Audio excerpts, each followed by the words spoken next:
ಗುಡಿಬಂಡೆ ಪಟ್ಟಣದಲ್ಲಿ ಅಳವಡಿಸಿರುವ ಅವೈಜ್ಞಾನಿಕ ಹಂಪ್ಗಳಿಂದಾಗಿ ಪ್ರತಿನಿತ್ಯ ಅಪಘಾತಗಳು ನಡೆಯುತ್ತಿದ್ದು, ಈಗಾಗಲೇ ಹಲವು ದ್ವಿಚಕ್ರ ವಾಹನ ಸವಾರರು ಇಲ್ಲಿ ಬಿದ್ದು ತೀವ್ರ ಗಾಯಗೊಂಡಿದ್ದಾರೆ. ವಿಶೇಷವಾಗಿ ರಾತ್ರಿ ವೇಳೆ ಈ ಹಂಪ್ಗಳು ಸವಾರರ ಕಣ್ಣಿಗೆ ಕಾಣಿಸದೆ ಅಪಘಾತಕ್ಕೆ ಆಹ್ವಾನ ನೀಡುತ್ತಿವೆ. ಪಟ್ಟಣದ ಮುಖ್ಯ ರಸ್ತೆಯಲ್ಲಿಯೇ ಈ ಸಮಸ್ಯೆ ಇದ್ದರೂ ಸಂಬಂಧಪಟ್ಟ ಅಧಿಕಾರಿಗಳು ಮಾತ್ರ ಮೌನಕ್ಕೆ ಶರಣಾಗಿದ್ದಾರೆ.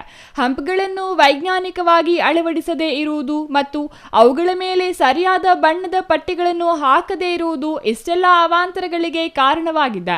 ಇನ್ನಾದರೂ ಸಂಬಂಧಪಟ್ಟ ಇಲಾಖೆ ಅಧಿಕಾರಿಗಳು ಎಚ್ಚೆತ್ತು ಕೂಡಲೇ ಈ ಹಂಪ್ಗಳ ಮೇಲೆ ಸ್ಪಷ್ಟವಾಗಿ ಕಾಣುವ ಬಿಳಿ ಬಣ್ಣದ ಪಟ್ಟಿಯನ್ನು ಹಾಕಬೇಕು ಹಾಗೂ ಮುನ್ನೆಚ್ಚರಿಕೆ ಫಲಕಗಳನ್ನು ಅಳವಡಿಸಬೇಕು.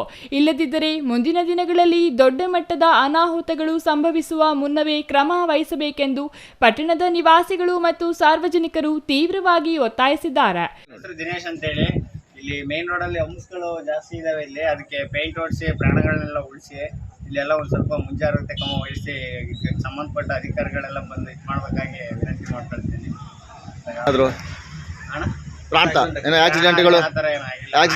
ಅದಕ್ಕಿಂತ ಮುಂಚೆನೆ ಮುಂಜಾಗ್ರತೆ ಕ್ರಮ ವಹಿಸಿ ಅಂತೇಳಿ ಕೇಳ್ಕೊಳ್ತಾ ಇದ್ದೀನಿ. ಆಕ್ಸಿಡೆಂಟ್ಗಳು ಏನಾದ್ರು ಆಗಿತ್ತು? ಆಗಿದೆ, ಒಂದು 2-3 ಸಲ ಆಕ್ಸಿಡೆಂಟ್ಗಳು ಆಗಿದೆ. ಆ ಮಾರ್ಕ್ ಮಾಡಿದ್ರೆ ಸರಿ ಹೋಗುತ್ತೆ.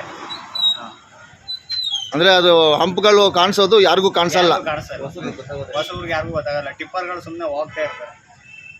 Satish Babu, CTV news, Gudibande.